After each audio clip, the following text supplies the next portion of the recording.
పైకి లీటర్లా కనిపించే ప్రతి ఆయిల్ ప్యాకెట్ లీటర్ కాకపోవచ్చు, కానీ ఫ్రీడమ్ ఆయిల్ ప్యాకెట్లో మాత్రం ఖచ్చితంగా లీటర్ నూనె ఉంటుంది.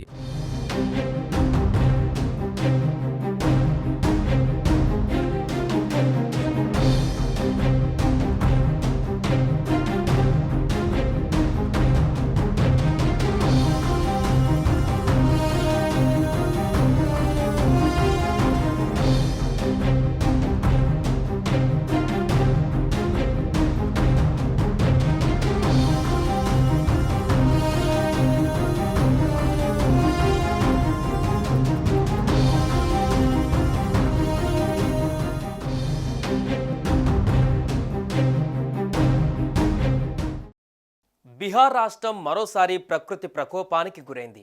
బుధవారం తెల్లవారుజామున భీకరమైన ఈదురుగాలులు, వడగళ్ల వాన బీభత్సం సృష్టించాయి. ఈ విపత్తు కారణంగా రాష్ట్రంలోని పలు జిల్లాలు అతలాకుతలమయ్యాయి.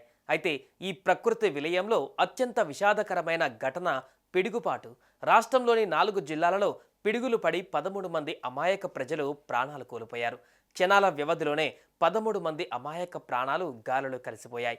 ఈ హృదయ విదారకర ఘటన రాష్ట్ర వ్యాప్తంగా తీవ్ర విషాదాన్ని నింపింది.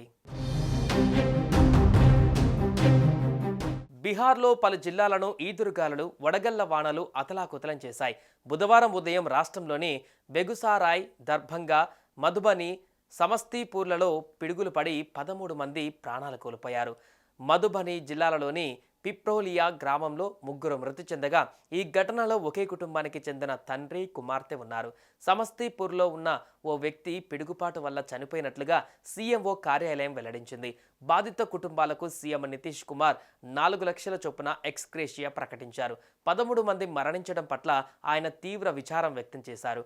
బాధిత కుటుంబాలకు తన ప్రగాఢ సానుభూతిని వ్యక్తం చేశారు. అకాల వర్షాల నేపథ్యంలో ప్రజలు అప్రమత్తంగా ఉండాలన్నారు. ఏపీలో భిన్నమైన వాతావరణ పరిస్థితులు కనపడుతున్నాయి. బంగాళాఖాతంలో ఏర్పడిన అల్పపీడనం ప్రభావంతో ఏపీ వ్యాప్తంగా గురువారం పలు చోట్ల వర్షాలు కురుస్తున్నాయి. అలాగే కొన్ని చోట్ల వడగాలులు వీచే అవకాశాలు కూడా ఉన్నాయి. బంగాళాఖాతంలో ఏర్పడిన అల్పపీడనం 24 గంటలలో బలపడనున్నట్లు ఏపీ విపత్తుల నిర్వహణ సంస్థ వెల్లడించింది. దీనికి అనుబంధంగా వాయువ్య మధ్యప్రదేశ్, దాని పరిసర ప్రాంతాలలో ఉపరితల ఆవర్తనం విస్తరించి ఉన్నట్లు తెలిపింది. దీని ప్రభావంతో ఏపీలో గురువారం పలు చోట్ల వర్షాలు కురుస్తాయని అధికారులు అంచనా వేస్తున్నారు.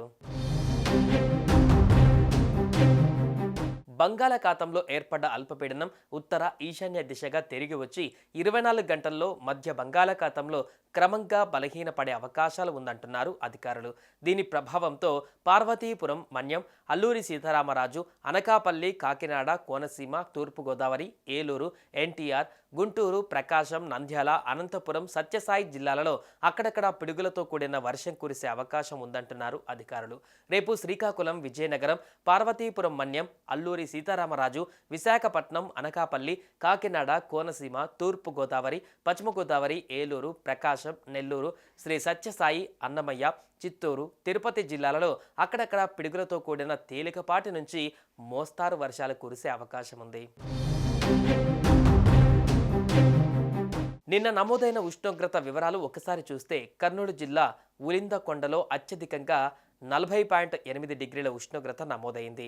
ఇక ప్రకాశం జిల్లా దరిమడుగులో 40.3 డిగ్రీలు, చిత్తూరు జిల్లా తవనంపల్లెలో 40.1 డిగ్రీలు, కడప జిల్లా అమ్మలమడుగులో 39.9 డిగ్రీలు, అల్లూరి సీతారామరాజు జిల్లా ఎర్రంపేటలో 38.7 డిగ్రీలు, అమరావతిలో 38.7 డిగ్రీల చొప్పున ఉష్ణోగ్రతలు నమోదయ్యాయి.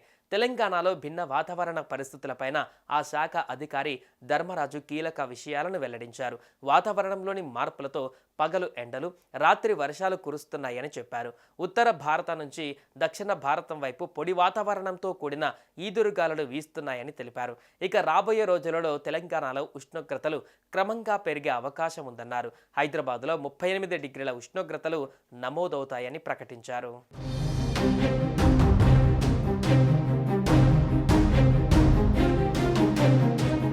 సుమన్ టీవీలో మీ పర్సనల్ అండ్ బిజినెస్ ప్రమోషన్స్ కోసం కింది నెంబర్కి కాంటాక్ట్ చేయండి.